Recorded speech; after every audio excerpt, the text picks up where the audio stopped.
Happy Friday, everybody, and welcome into College Football Kickoff Live. I'm Drake Toll from Locked On Big 12. That is Alex Dono of Locked On Canes. Kenton Gibbs is currently about 3 lines away from finishing off his letter to the University of Miami to get Mario Cristobal fired after last week. Dono, I know you've been working in conjunction with him to try to write that. And thank you, everybody, for making this your lunchtime listen every single Friday live from 11 to noon Eastern time, wherever you find your Locked On College podcast on YouTube. Dono, we're geared up for another huge week of college football madness. And speaking of madness, I'll give you a second to address Miami kneeing it out and taking home a huge win against Georgia Tech because I only watched the ESPN highlight. Well, okay. Miami has been a meme, and rightfully so, for the past 6 days. I'm not on board with that being a fireable offense. It's all going to depend on where things go from here. But I will say that was arguably the worst coaching blunder I've ever seen from any Miami head coach in my, almost 38 year. I mean, I'm 39 years old, however many 35 years I've been watching the program. Haven't seen anything like that. Was completely avoidable. With that said, Miami not only do the Hurricanes need to bounce back from what was a catastrophic decision or indecision by Mario Cristobal not to take the knee and run it out, they're taking on a really tough 12th ranked North Carolina Tar Heels undefeated team on the road tomorrow. So this is one of those fork in the road gut check situations, Drake, where everyone's wondering, did the tragedy of last weekend, is that going to cause Miami to spiral, or is it going to make the team stronger? Are they going to respond positively from that? Obviously I cover the Hurricanes day to day. Coaches and players have said all the right things over the past, 5 days in terms of putting it behind them, having good days in practice, but we're not really going to know until we see it take place. And it was a travesty from many different angles, Drake. Obviously, the lasting image and the biggest mistake was Mario Cristobal calling for Don Chaney to get the handoff there. At the same time, I didn't actually think it was a fumble. I think that was karma, not a fumble, that caused that turnover, because I do think his elbow was down. Not that it takes away from the terrible decision that Cristobal made. Not to mention your defense, who had been playing lights out all game, still had to collapse on those final 3 plays and allow Georgia Tech to score a game-winning touchdown with 30 seconds left, which was almost unthinkable with how good Miami's defense had played to that point. Not to mention, the reason why the game was that close to begin with was because Miami's offense didn't really show up in that game. They were favored to win that game by 19.5, 20 points. It shouldn't have even been that close. Don, I can tell you're very, very passionate on this topic, as you should be. And that was the wildest moment of last week. Now, this week, you get top 25 matchups like UCLA, Oregon State, Miami, North Carolina, USC, and Notre Dame.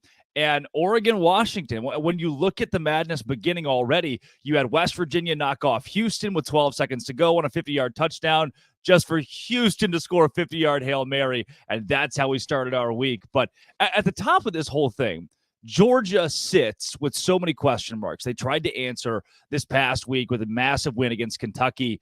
But then there's still like a Penn State, Michigan, Ohio State making a case to be at the top of college football. One of our producers was just, looking around the college channel, scroll across Locked On Big Ten and Craig Sheeman and heard some pretty interesting stuff. Should Michigan actually be ranked number 1 instead of Georgia? I think they should be. And frankly, I could make a case for Ohio State and maybe even Penn State should be ranked higher than the Georgia Bulldogs. Yeah, that's right, Bulldog fan. I said it. Yeah, as we welcome Kenton Gibbs back into the fold today, who also is very passionate about coaching decisions. Guys, Georgia is in a spot here that they've silenced a lot of the haters, a lot of the doubters of this big Kentucky win. But Dono, now Craig Sheeman believes that there are not just 3 Big Ten teams that are better than the Bulldogs.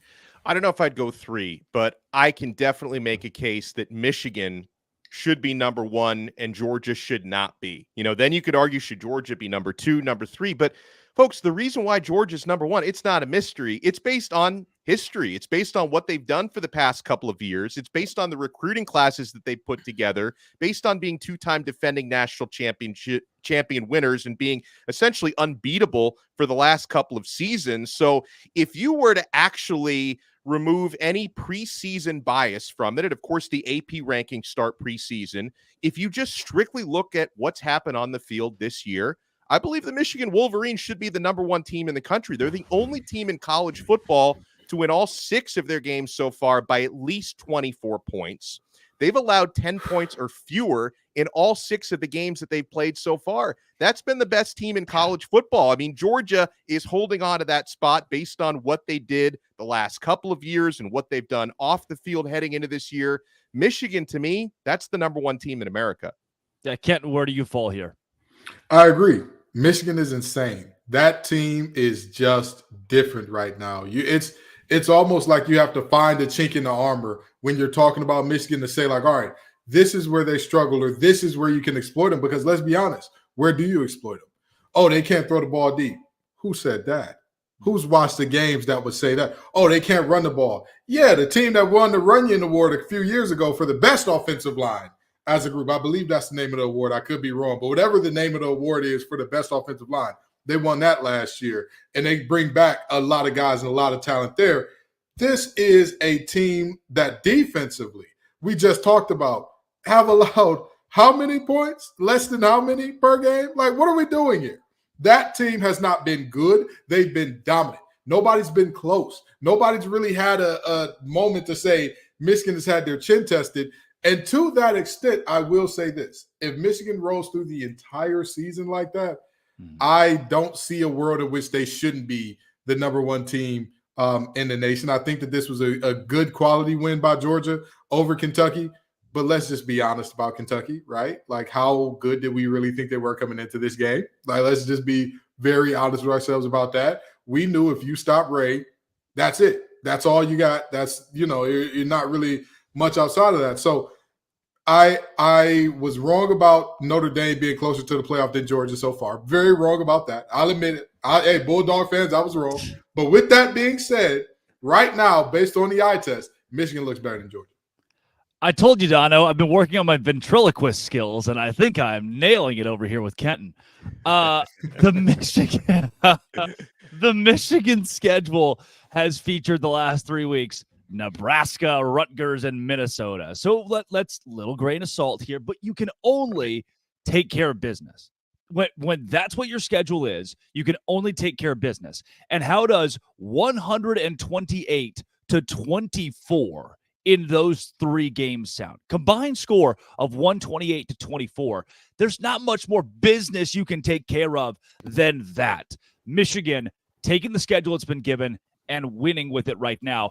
And they won't be tested for another few weeks. They got Penn State coming up in November, the second week of November, between that Indiana, Michigan State, Purdue. We're staring down the barrel of a Michigan team that can continue to roll through teams in this same way. And we look up at the end of the season and go, shoot, this could be, if they continue, one of the best college football teams of all time. But there's another team that's flown under the radar to us, at least. We haven't talked a lot about these Pac-12 teams in the playoff conversation. We focus more SEC, Big Ten, but the Oregon Ducks and the Washington Huskies have both been so solid this season, and now they have our game of the week.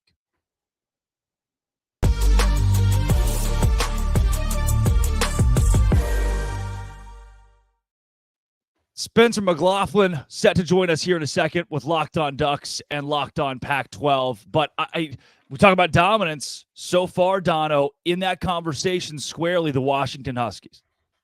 Yeah, Washington's been incredible. Michael Penix Jr. has been, arguably the best quarterback in the country so far. Washington won that game by 3 points last season. This time they're favored by 3 at home. I think Vegas and our friends at FanDuel know what they're doing when they come up with these lines, because I am expecting it to be a close game. With that said, just watching Oregon this season, one of the most complete football teams in the country. I love how physical they are. They defy some of those Pac-12 stereotypes. So I think this is going to be a fantastic game. And guys, you talk about Drake. One of the reasons why maybe, mass audiences don't talk about the Pac-12 so much is that whole Pac-12 after dark thing. A lot of the games end up starting when people are getting ready for bed or getting ready to go out to party. This one is a 3:30 p.m. Eastern time game. So there's no reason why, everyone in America who just cares about watching great college football, because in the history of the matchup between these two teams, I think they played each other more than 100 times. They've never been in both the top 10 at the same time when they played one another. So theoretically, this is the biggest matchup between these two teams, Washington and Oregon, ever. And there's no reason why everyone in the country shouldn't be devoting that 3:30 p.m. time slot Eastern time to watch this one. Ken, question for you, as somebody who played the game at the collegiate level, it feels like to me as an analyst and a fan, we get to about this point and there's a 2-week lull. There's we've had a lot of college football. We're waiting for that Michigan, Penn State, some kind of big rivalry to jolt things back up. And people will overlook, despite College Game Day being there, a Washington and Oregon. Do you feel that way? Are you getting that sense? First thing first, I'm a dummy that's being controlled from the top string. So just to let you know, Drake does not have his arm anywhere that it shouldn't be. But now, moving forward from there, very seriously, I absolutely think this game is being overlooked, because this game not only has Pac-12 implications, this game has national championship implications. But let's take it a step further. This game has implications in terms of how these teams are viewed when realignment hits. Both of these teams are going to the Big Ten, right? But there's going to be a certain amount of cachet that one of these teams walks in with. Everybody knows Oregon as the university of 50,000 jersey combinations. Everybody knows Oregon as the team with all of the amenities and all of the facilities and all of the things you can imagine. When you look at Washington, people don't know much. There isn't much to be said. And I'll tell you what, neither one of those teams want to go into the Big Ten with that as their thing. Oregon doesn't want to go into the Big Ten as the team is, you're flashy, you're a flash in the pan, you're Phil Knight's boys, but that's it. Washington doesn't want to go in with, who are the Huskies? Who are these guys? What city do they even play in? Nobody wants to go in as the no-name or the guys that are just cutesy-wootsy out west doing their fun thing up there in the Pacific Northwest. Nobody wants that. So this game is important for those teams' reputations in that manner. And, of course, the playoff implications are massive, because what if this game is close and both of these teams run the table, and then whoever loses this game ends up winning in the conference championship if they don't have divisions? I could be wrong about the Pac-12 having divisions where they're both in the north or something like that. But if these teams, if they don't have divisions, which do they? Am I off base there? Does the Pac-12 have divisions? Yes. Okay, so they can't play again in the championship. My bad. But either way it goes, if you see the loser of this game going to dominate everybody going forward, and the winner of this game potentially loses a game, or even if the winner does run the table and just the loser looks great going forward, what do you then say of the playoff implications and potentially seeing two Pac-12 teams? By the way, according to Google, no divisions. I don't want to. It's either one of those. They're either it's a dying conference, guys. I thought there were no divisions. I thought they didn't. Yeah. I thought they got rid of it a few years ago. But either way it goes. Each Pac-12 team They play 9 conference games each team. Okay. The North and the South, and right. I remember the North and the South. I remember the leaders and the legends. Yeah. Locked On College Football Kickoff Live, the only place that the jury's out on the Pac-12 divisions, which next year will have zero. It'll have the 2-pack will have 0 divisions. Yes. 0 divisions for those guys. Look, for a game like this, that yes, I agree is being overlooked. If you win this game, and Ken, I think you touched on this, even if this game is close, we start to have the conversation of what are the playoff implications for these two teams and whoever wins the Pac-12. If you're Oregon, right, and you go on the road and you beat Washington, the rest of the way at Utah is tough. USC at home is tough. Oregon State is tough. But with Bo Nix, who's office appearance insurance, who can rent a car, there is no reason an Oregon win shouldn't put them not just squarely in the conversation of a college football playoff, but we're talking, hey, this team's in. I mean, this team deserves to be in. And for Washington on the other side, Arizona State and Stanford for the next couple of weeks, they springboard you into 4 top 25 games to close out the season. But you get a couple of these Utahs at home. USC being on the road is going to be tough. Who we have, again, another team we haven't talked a lot about, or whether or not that defense can uphold. I think Washington and Oregon, Dono, both have better defenses than USC, and that in the end is going to keep the Trojans out of the college football playoff. Yeah, I said this a few weeks ago, when USC was ranked ahead of Oregon, that doesn't match up with the eye test. And again, this goes back to what we started the show with. Is Georgia really the number one team in the country, or are they number one because of what they've done the last couple of years? USC, despite the fact that they keep winning, they keep falling in the rankings because people start to realize that defense is more and more fraudulent. You obviously have a quarterback that can do everything but walk on water in Caleb Williams, and you've got a great offensive head coach in Lincoln Riley. But, when you're talking about either competing for the Pac-12 is one thing, which I don't think USC is going to win that conference, but then talk about competing for a college football playoff, you've got to have some semblance of a defense. They don't. No, I don't think I'll so. tell you this much. Caleb Williams may not be able to walk on water, but that boy, like you said, everything on the field you ask him to do, he can do it in spades plus some. Absolutely love the kid, but I agree with Drake. They're not good enough defensively, but I want to take it a step further. Even in the trenches offensively, do you think they have an answer for a Washington or an Oregon or even a Utah up front? I'm not sure if they do. That's a deep concern of mine in going forward in this game. And so, I'm loving the fact that we're about to get Spencer on to talk about this thing, because I just really want to hear whether or not there is a hope in the Pac-12 outside of these two in terms of being that team that gets to the playoffs. Coming up next, you've had these three talking heads talking about it. Spencer McLaughlin of Locked On Ducks, Locked On Pac-12 will join the show. But first, Dono. Well, I want to talk about LinkedIn Jobs because these days, every new potential hire can feel like a high-stakes wager. You want to be 100% certain that you have access to the best qualified candidates available for your small business. That's why you have to check out LinkedIn Jobs. LinkedIn Jobs helps find the right people for your team faster and for free. You add your job with the purple #hiring frame to your LinkedIn profile and spread the word that you're hiring. People will see it, believe me. Simple tools like screening questions make it easy to focus on candidates with just the right skills and experience so you can quickly prioritize who you'd like to interview and hire. It's why small businesses rate LinkedIn Jobs #1 in delivering quality hires versus leading competitors. LinkedIn Jobs helps you find the qualified candidates you want to talk to faster. Post your job for free at linkedin.com/lockedoncollege. That's linkedin.com/lockedoncollege to post your job for free. Terms and conditions apply.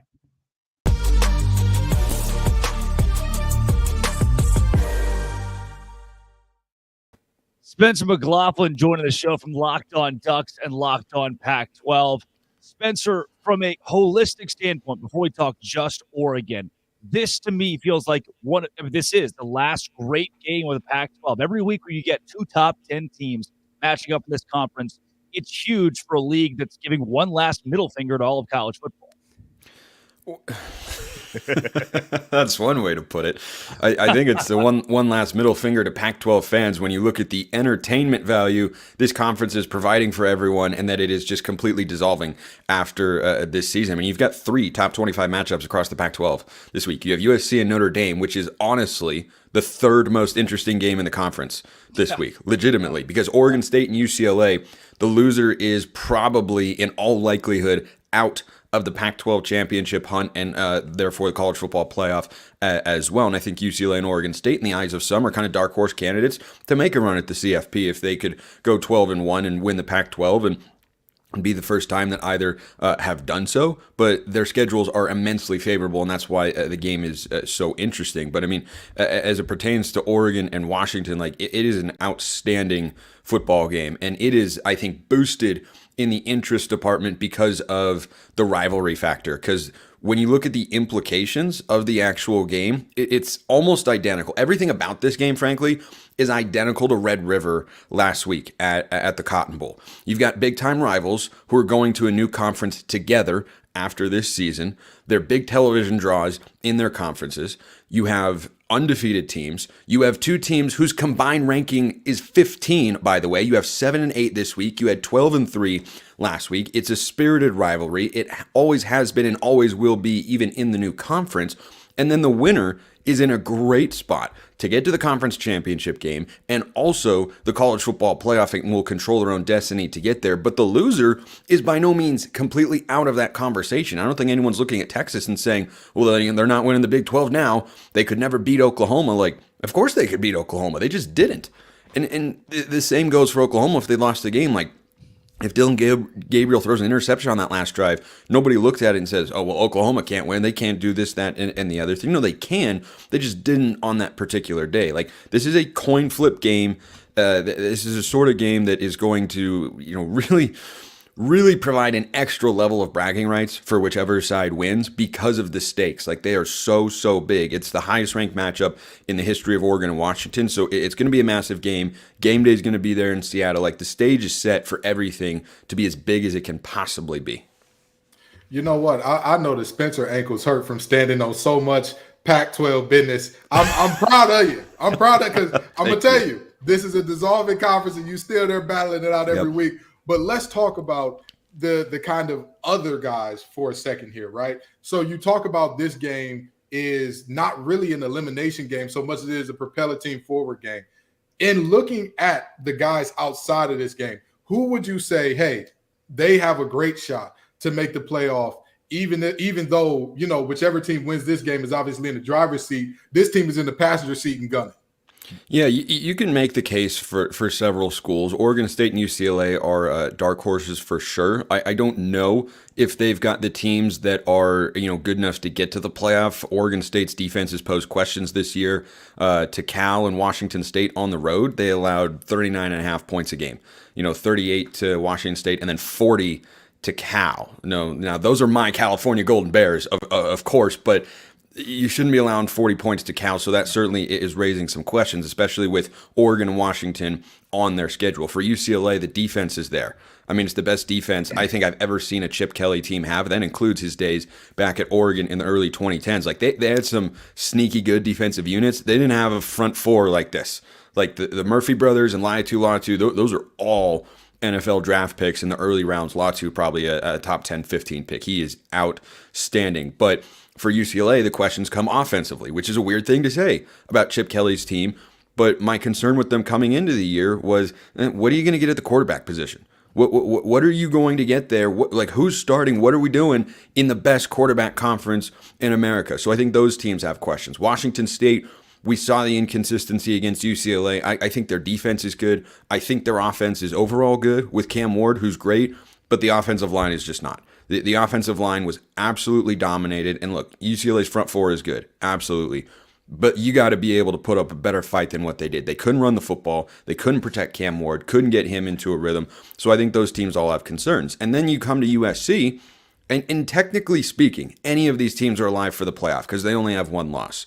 And Washington State also has a very favorable schedule. They miss USC and Utah as they go through the Pac-12 slate.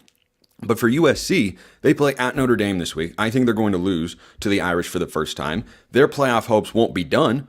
But again, you then have to go through Washington, Utah, UCLA, and Oregon, and the Pac-12 championship game undefeated. And these gauntlets are reminiscent of what the SEC once was and is not currently right now. Because I think beyond the top few teams, the SEC is pretty weak compared to what it has been. The Pac-12 is a big-time gauntlet right now, and it's just hard to see a team getting through with 1 or 0 losses when you factor in the Pac-12 championship game. Like, Oregon and Washington could be a Pac-12 championship game preview. USC could get there. I know their defense is bad, but I've seen bad Lincoln Riley teams on the defensive side of the ball go to the college football playoff and win a conference championship as a 12-1 football team. So I think those teams are all on the table. It's a matter of letting things play out.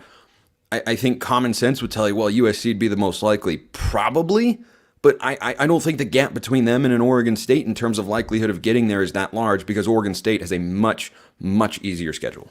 Well, that's a great rundown. I want to take it back, though, to Oregon and Washington because I'm so excited for this matchup. Yeah, it's going to be awesome. What's the biggest path to victory for both teams? Oregon wins if they do what, or Washington wins if they do what? I think Washington wins if they protect Michael Penix from Oregon's pass rush. This is a pass rush that had a historically bad season for the Ducks a year ago. Their lowest pass rush and sack rate since, I think, 2000 was the number. They only had 18 sacks in 13 games last year. They have 18 sacks through 5 games this year. So they have revamped their defensive line. They are more physical up front. I think they are faster on the back end, which was a big problem last year against Washington, who beat them for 2 long touchdowns in the second half, going after the same player, Bennett Williams, who is no longer on the team. Instead, his brother Evan is there, who's a faster player. And look, you could still get beat over the top, but it doesn't seem like the same guy is going to get beat twice because of what appears to be a lack of speed. So I think that Oregon's defense is much improved here, but Michael Penix is just so good.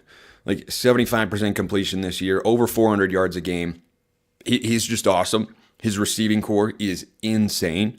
I think there's a case it's better than Ohio State's. And if you want to put Ohio State 1, that's fine. But Washington better be number 2.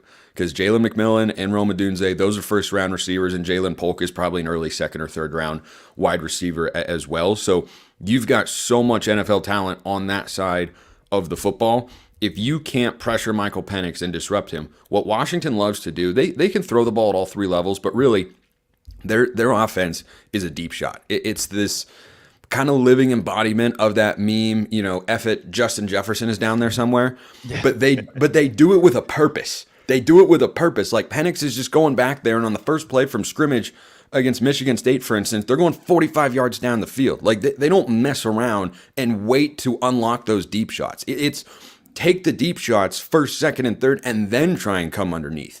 But those plays have to have time to develop, and that's where Oregon struggled a year ago. They did not sack Michael Penix at Autzen Stadium. He went for over 400 yards passing in a place that is usually a pretty tough one to win, and Washington pulled it out to their credit. So I think Washington wins if they protect Michael Penix. I think Oregon wins if they're able to continue to have success running the football the way they did a year ago in this game. They went for over 300 rushing yards and still found a way to lose, which I'm still upset about. But you know what? Hopefully I get over it pretty quickly come Saturday afternoon.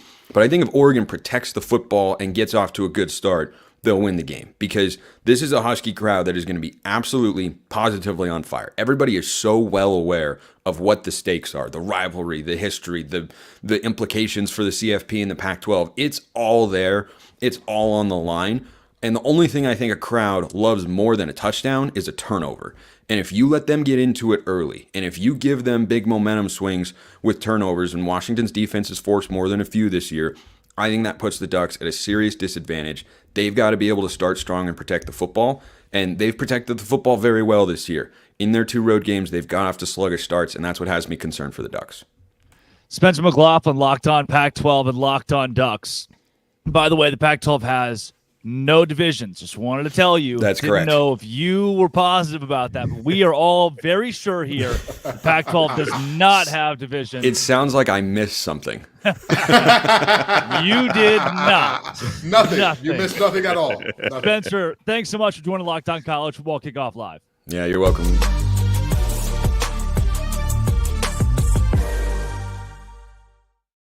All right, guys, coming up next, we're going to go into one of my favorite segments, and that is Sell Me Why.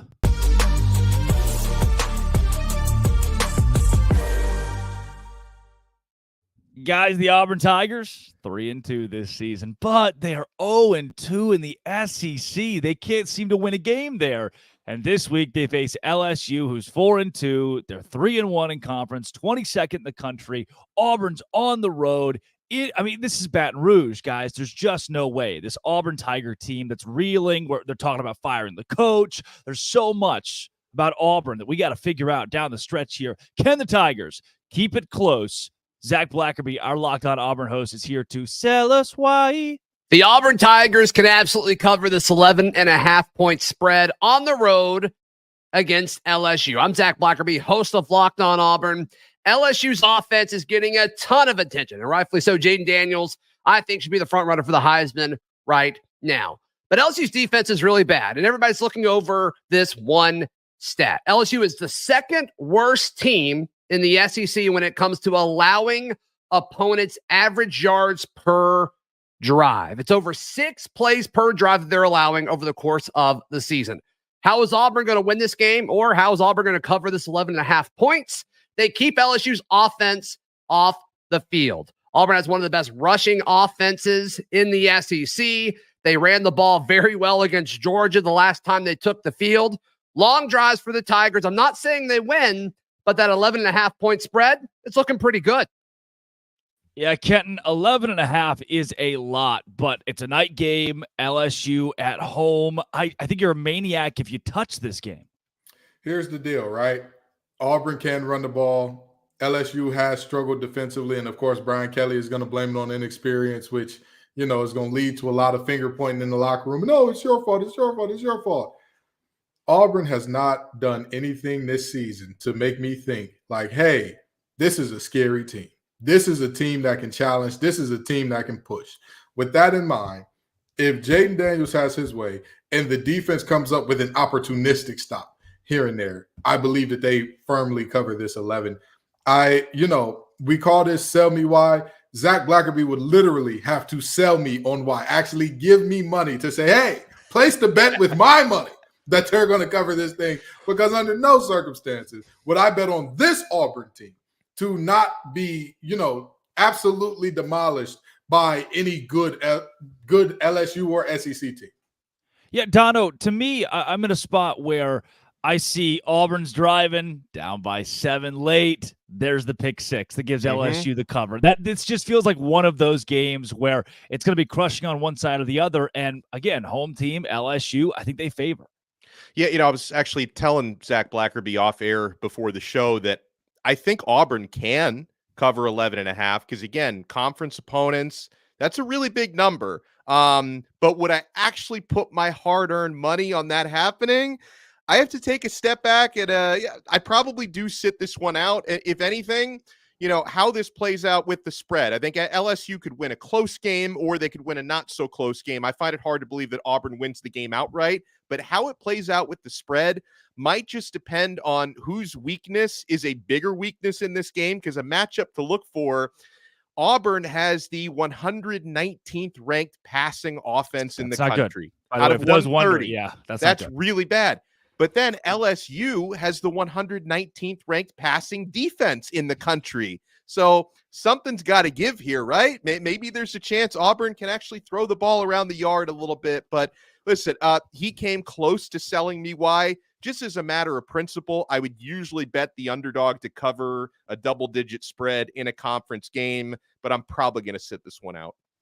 How about we stay in the SEC with the Kentucky Wildcats, who are 5-1, sitting second in the East behind the Georgia Bulldogs, who are number 1 in the country and beat the ever-loving heck out of them last week. This week, they get another SEC opponent, but it's Missouri, a little bit easier than Georgia. Can Kentucky cover the FanDuel spread in this one? Here's Locked On Kentucky host Lance Daw to sell us why.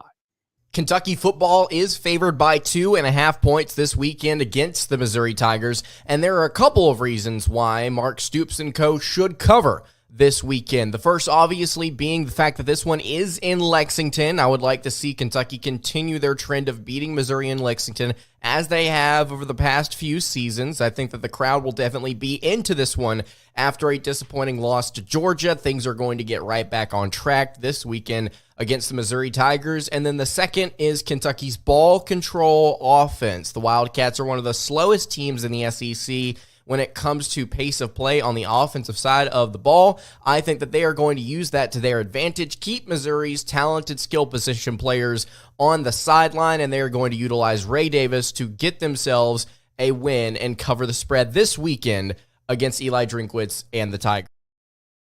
Look, guys, Missouri is a much scarier team than we expected them to be. Now, Kentucky at home. This is a night game, but nobody's ever warned you about Lexington at night. Kenton, though, I don't know. I don't know. I mean, Missouri, as much as I've wanted to doubt them this year, they've ended up being pretty good. I know y'all know what I'm going to say. This is a Eli Drinkwitz stand account. You understand me? You love Eli. We are you riding. Love Drink. I am riding with the drink everywhere, okay? Me and Coach Drink, we locked in. We on one accord in this thing, all right? I'll tell you what. In the words of T-Pain, I'm going to buy you a drink and then sell you why. Because I've got the Missouri Tigers getting it done by at least 3 in this game. Because, I mean, don't get me wrong. The demoralizing effect of that last game on Kentucky, 1 loss turns into 2. And that 2 loss is not going to be a good one because it's not – this is not a situation where I feel like that team walked into that game against Georgia saying, hey, we may get our heads beat in, but we're just going, next week and we'll keep it moving. That was a team that was expecting to at least keep it close and at least pinch the Bulldogs, and it didn't happen. It just did not happen whatsoever. So with that being said, I think that this is a game where, again, Missouri, you talk about ball control and all that. They've got one of the best rushers in the league. What are we doing here? Like they can control the ball just as well, and they've got a defense that at times they do look shaky, but they got guys like Johnny Walker and company that come along at just the right moment, make just the right play when you need it. I got Missouri covered. Yeah, Dono, I'm looking at a Missouri team that had a lead against LSU. LSU scores 22 in the fourth and wins it. A Kentucky team that got killed. Two very different mentalities coming into this one. Yeah, for me, Kentucky's been very good in Lexington. I'm gonna go against Kenton on this one. The home field advantage is a big one for me. I usually think that's worth about 3 points still in college football. They're only favored by 2.5. I see Kentucky winning a close game. Plus, I know I say this, guys, when it comes to betting, I try to take my emotion out of it, but the one emotion I have trouble taking out of it is pettiness. Because I was counting on Mizzou to cover against LSU last week, and they were able to find the most annoying way possible not to do that, giving up 22 points in the fourth quarter. So I'm just, if it were in Missouri, I'd probably go the other way, but Kentucky's been good at home. I'm going to go Kentucky and Lexington to cover -2.5, win the game by 3 points. Yeah, I think that Missouri's got the edge at quarterback by such a dramatic amount that gives the Tigers a really good shot to win this week. And Schrader's certainly good enough at running back that he can pull this team to a victory. I'm gonna go with the upset. I like Missouri to walk. I'm with you, Ken. I like Missouri to walk into Lexington and get the win. Now, the 19th ranked Tennessee Volunteers, they enter the week at 4-1. Their one loss came at the hands of the Florida Gators. This week, they enter as big FanDuel favorites against the Texas A&M Aggies. This is such an intriguing matchup to me. Can the Vols run away from the conference rival in the Ags? Here to tell us why, Locked On Vols host Eric Kane. So what do I think Tennessee covers the 3 points against Texas A&M tomorrow, 3:30, CBS game of the week in Neyland Stadium? Well, try this on for size. It's been since 2021 that Jimbo Fisher and the Aggies have won a true road football game. Yeah, 2021 Missouri, okay? Jimbo Fisher's record against teams ranked inside the top 25 on the road as a head football coach is not very good. Meanwhile, Tennessee's won 12 straight games at Neyland Stadium. Sure, every Saturday is different, okay? Every team is different. I get all that. But Tennessee, if you look at the trends here, it bodes well for Tennessee. Also, you're going to get man-to-man, one-on-one coverage, and there will be some shots taken down the field. And after seeing what Jalen Milroe did at that Aggie secondary a week ago, I mean, Joe Milton's not been great, but hey, I think Joe Milton's good enough to hit a couple big plays because it's going to be tough sledding trying to run against that Aggie defense. So trends say pick Tennessee. The road record for Jimbo Fisher says pick Tennessee. The way Tennessee bounced back against South Carolina, hey, playing at home, you're a good football team. So I have a whole lot of confidence that Tennessee covers the 3 points and beats Texas A&M at home, Neyland Stadium, tomorrow on CBS. Checkered Neyland game of the week. So for more on Locked On Vols, tune in to Locked On Vols. I am your host, Eric Kane, and should be a good one. Looking forward to it. Tennessee John Neighbors likes the Vols this week. ESPN, 56% chance for the Vols to get it done at home. FanDuel about 3-point favorites, so a field goal separating these two. Dono, I'm going to go to you first because you mentioned the home team getting 3 points. You kind of like that spot usually.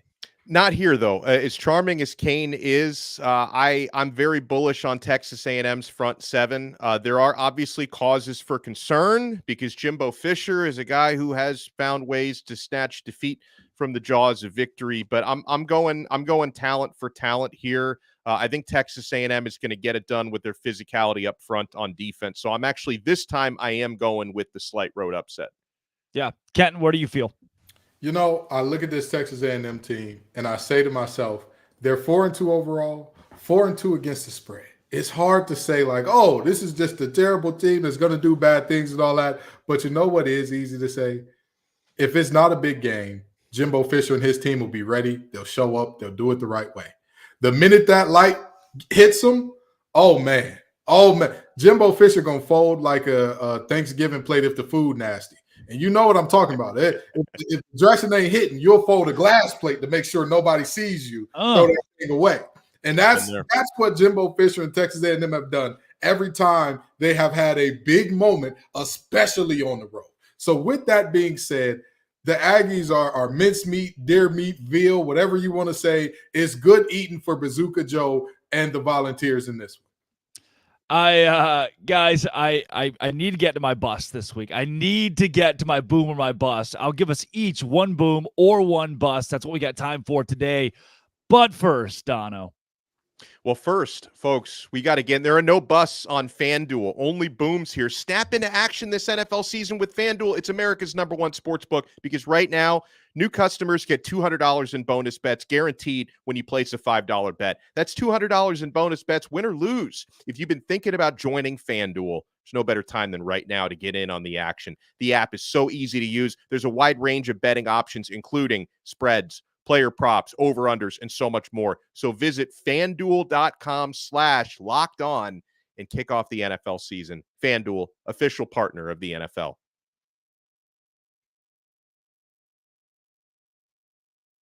Oh, I think you're muted. Drake is muted. Drake is very lively, but very muted. I turned out not as good of a ventriloquist as I thought I was. Guys, I'm very excited about the boomer bust this week, and I'm going to start with last night's bust. This is the West Virginia Mountaineers. Look, from the Big 12 perspective, we haven't talked a lot of Big 12 today, and there's no reason to. How many good teams are in the Big 12? 1, 2, 3, 4. None. You can count. I can count that high. The only two good teams in the Big 12 are Texas and Oklahoma, and they're not in the Big 12 anymore. So you're looking at West Virginia saying maybe there's a chance this team wreaks some havoc. And they lose to Houston. They lose to Cougar High. Cougar High, the worst team in the conference. West Virginia wins it. You think, we escaped. We escaped. 12 seconds to go. Bat it down. All you got to do is bat it down. Houston throws a Hail Mary. They win the game. And now, guys, if you look at the Big 12 standings, there's nothing. There's nothing standing between Texas and Oklahoma meeting again in the Big 12 title game in Arlington, which is the worst case scenario for this conference as those two teams leave. My bust this week is West Virginia. Neil Brown is refired. He's refired. Get the LinkedIn back up and ready to go. He thought he was going to get an extension, and he is not. I'm giving my bust to West Virginia. Kenton, do you have one boom or one bust?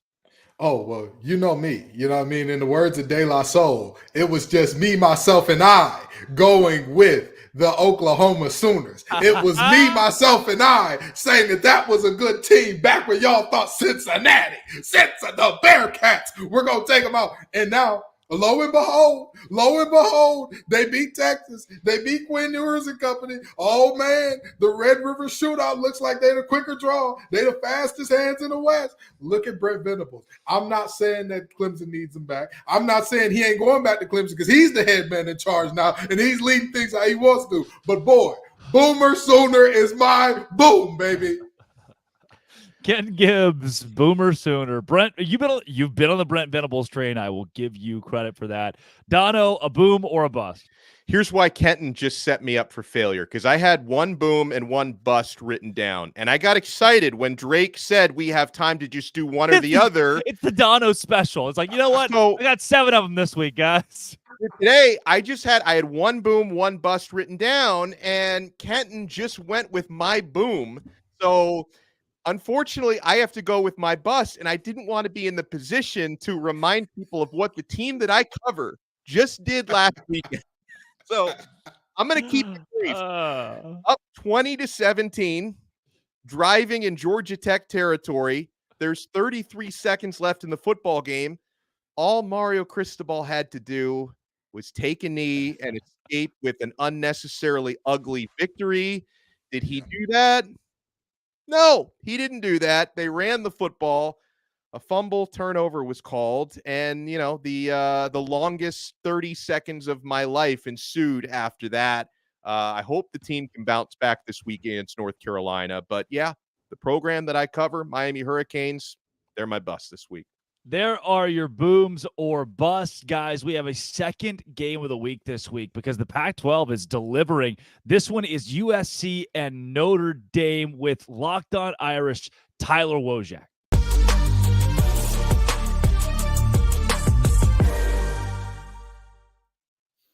Tyler Wojak, Locked On Irish. You've got USC on the docket this week for a Notre Dame team that's really good, but the strength of schedule has certainly been there. How do you bounce back against a USC defense that many people think is fraudulent? That's a good question. I think we're all waiting to find out the answer to see if Notre Dame's offensive coordinator, Jared Parker, has the answers, because it's been a pretty tough showing the last few weeks for the team as a whole, but particularly on the offense. And they're going up against a USC defense that I don't know if I'd say fraudulent, but I would say they're certainly vulnerable this weekend. So they have a good opportunity to bounce back, but it's their 8th game in as many weeks. So it's been a bit of a struggle lately coming off that Louisville game. There's certainly a lot of pressure on Marcus Freeman and the coaching staff to bounce back, because if they were to go into the bye week 5-3, that's the same start they had last season. I know it's only Marcus Freeman's second season, but I think the pressure from the fan base will certainly start to ramp up a little bit.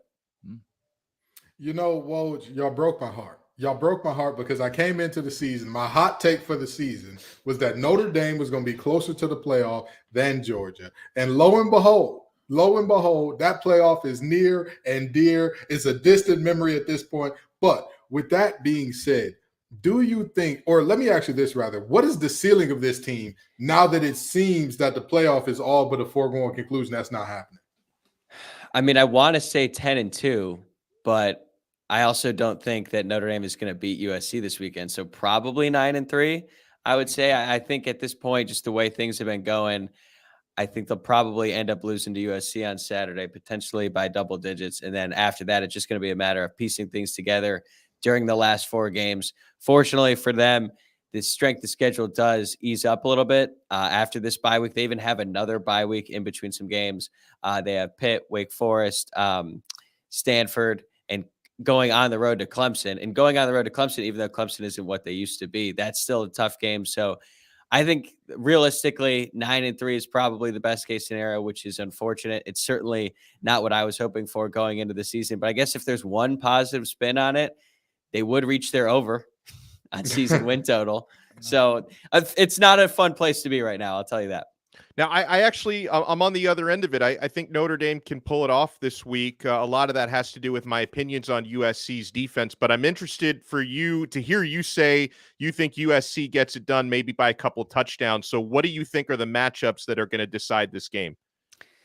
Well, I don't have much faith in Notre Dame's offense and their ability to keep up with Caleb Williams in particular. And I understand that USC's defense is certainly gettable, but the one thing that they're good at is getting pressure on the quarterback. They've been effective at that all year. That's Alex Grinch's style. He likes to create negatives, create havoc plays, and then force turnovers. And I don't know what happened to Notre Dame's offensive line unit, but it is practically fallen off a cliff in these last few games against Louisville. They started mixing combinations on the line. I think they ended up playing 4 different units, or 4 different combinations, I should say, throughout that game. So they're trying to figure things out, especially on the interior between the guards and the center. Hell, even Joe Alt had a rough game against Louisville last week. So even though I think Notre Dame is going to be able to score some points, I think that USC's defense is going to create enough pressure on Sam Hartman, make things difficult for him, that Notre Dame will be able to score, but they won't be able to score at will, much like Caleb Williams has done in practically every single game throughout his college career. Tyler Wojak, who hurt you? Notre Dame football, man. Yeah, we brought you. I don't even mean to be like, I don't even think I'm being like negative to Nancy. I just look at it and I'm like, this is tough. And I try to be realistic. And if I'm going to come on, I'll give an honest opinion. But yeah, I will say vibes are not particularly high among the Notre Dame fan base right now. It is weird, especially going into a game like this against USC, where the energy and excitement is not really there. Now, I can tell you going into that Ohio State game, much different vibe. And just the way that game ended, it was a great win against Duke, but that very easily could have been a loss. So it almost feels like Notre Dame has lost 3 straight games. So yeah, I'm not necessarily oozing confidence, but hey, I have been wrong many times before in my life. I am hoping that I'm wrong again after Saturday. Admirably objective. Tyler Wojak, thanks for joining Locked On College Football Kickoff Live. Appreciate it, man. Thanks for having me.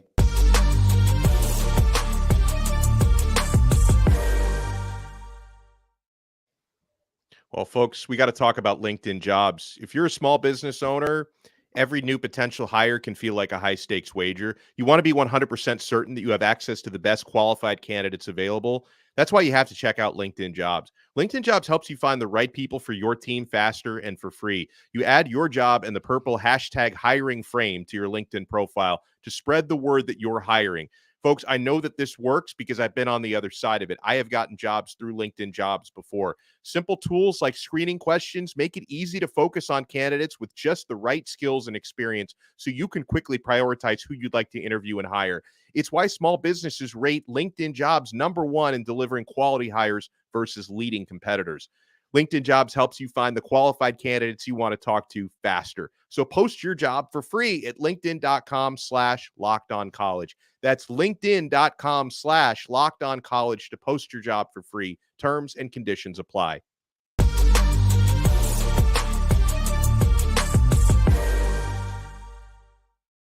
It is time for game time decisions. We'll take you through the best lines, the biggest games this week, and the panel will choose.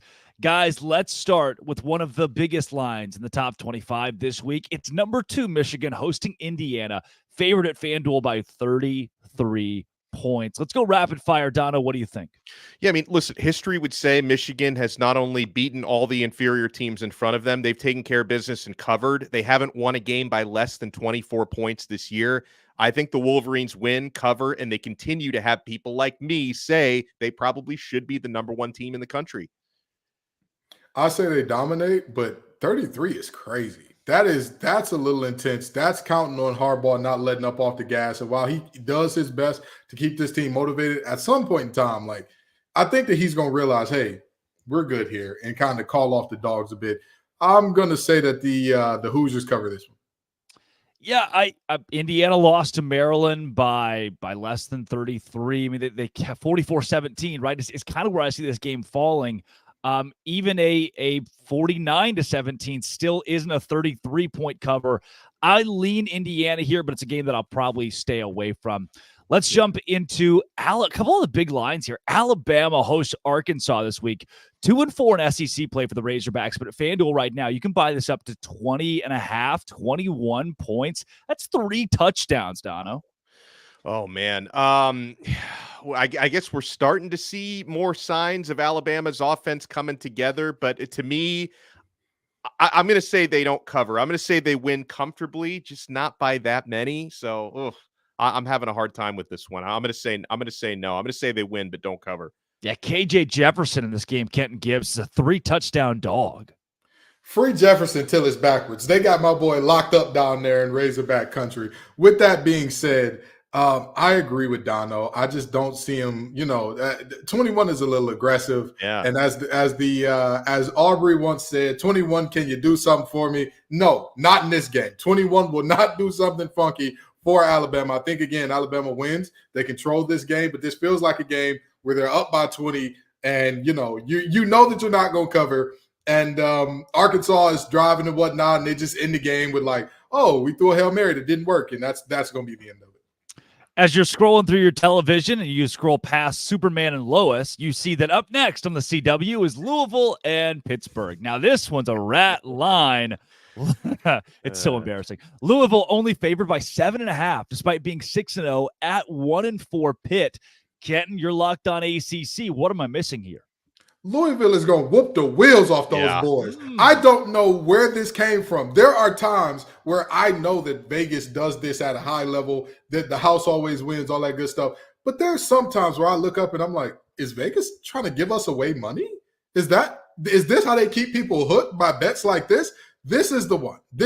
There is no way under God's green earth that Pitt, with a defense that is shown to be a little bit shaky even without playing a ton of snaps, an offense that could not score in a brothel with $1 million per player, and a situation in terms of just team cohesion overall where Phil Jakovic is always looking for somebody new to blame, so much so you had to bench him, and you only got Louisville winning by 7. Yeah, best of luck to you. Best of luck. I am completely bamboozled by this number. If this was last year's Pitt Panthers, I could say, okay, I get it. that team is hot garbage so far this year. Like this is not your like Pitt is usually always pretty good to decent, but man, they got boat raced 41-24 at home against UNC. They somehow lost to Virginia Tech 38-21. Pittsburgh is going to get steamrolled. Now, I had my doubts about Louisville up until a couple of weeks ago, just knowing, hey, this is a team that can hang around because their schedule is really easy. But they proved something to me against Notre Dame. I am taking Louisville very seriously now. I hope Pittsburgh is as well. And I hope anyone thinking of betting Pitt +7 understands what you're getting into, because they're not going to cover. Rat line, guys. Rat line. That's the reason I bet West Virginia -3 was free money. It's never free money. The over-under in that game being 44.5 too is very interesting. I'll have my eyes on that. I'm going to go Louisville -7.5 as well, because that's a smart pick. Kansas, Oklahoma State. This one in Stillwater. KU favored by 3. Let's go quick, Kenton. The mullet's done. Kansas covers. They get it done. That's he's going to be in Stillwater forever. The thrill is gone. Yeah. Alex?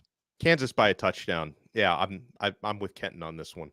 The Oklahoma State starting quarterback Alan Bowman has 2 touchdown passes all year. Kansas gets it done in Stillwater. It's not your grandma's Kansas team. Some other close lines this week. How about Miami and North Carolina? Dono, we go to your territory here. The Canes travel to Chapel Hill. Yeah, it's a tough one. I will note that 3 of the last 4 meetings between these teams have been decided by 3 points.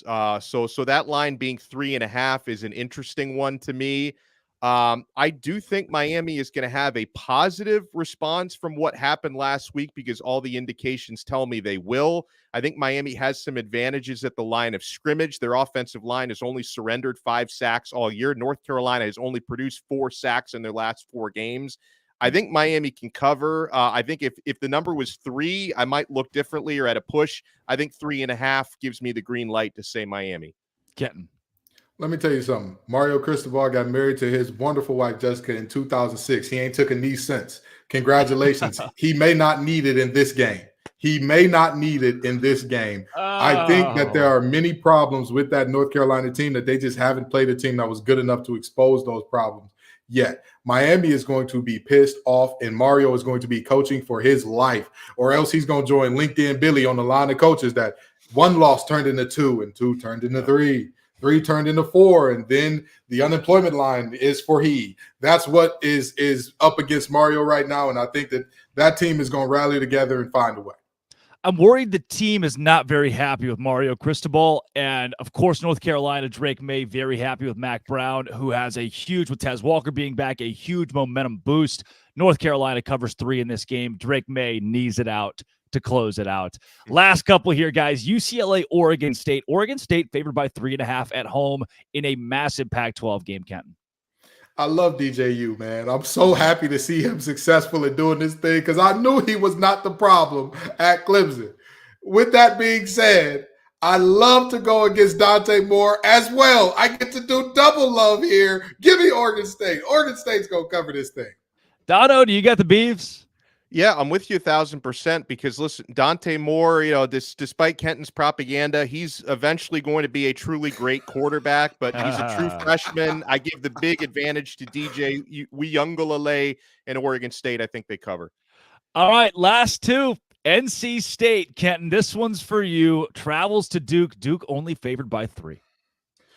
Well, no Riley Leonard is going to be a problem for that team. That offense is predicated on Riley Leonard being a beast, and NC State's defense, they figured it out. Don't let the 41 points last week distract you. Coach Dorn, for whatever reason, decided to do a bunch of squib kicks, which is neither here nor there. I think he'll make a much better decision in Durham. With that being said, MJ Morris, prime time TV. You talk about young quarterbacks that are good. NC State played 5 games without him. 5 games, against one of which was against Virginia Military Institute.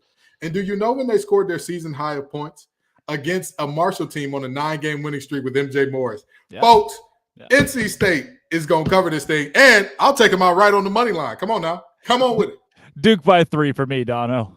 I don't know, man. I think Riley Leonard is probably worth as much to his team as most any player in the. I just think he's so important for them. I'm going to go NC State for that reason. Last one, ABC 2:30 College Game Day. Oregon, Washington, in Seattle, Kenton. Bo Nix has seen it all, done it all. He's been in college since Drake Toll was sipping baby bottles. You understand? That man was teething when Bo Nix was at Auburn. That's how long that Bo Nix has been around in this ball game. However, give me the lucky lefty. Give me Penix. Give me a Dunzy. I think Washington gets this one done. Dono. Yeah, Washington won this game by 3 points on the road last year. I think they win it by more than 3 points at home this year. Penix power. I think Washington's going to win this game probably by 6-7 points. Bow down to Washington. Mighty are the men who wear the purple and the gold. Not so fast, my friends. Bo Nix, the Oregon Ducks, get it done in Seattle this week. Give me the underdog in this game, the Oregon Ducks. This has been and always will be. That is Kenton Gibbs of Locked On ACC, Locked On Wolfpack. That's Alex Dono of Locked On Canes. I'm Drake Toll from Locked On Big 12. Let's get out of here, boys. This is Locked On College Football Kickoff Live.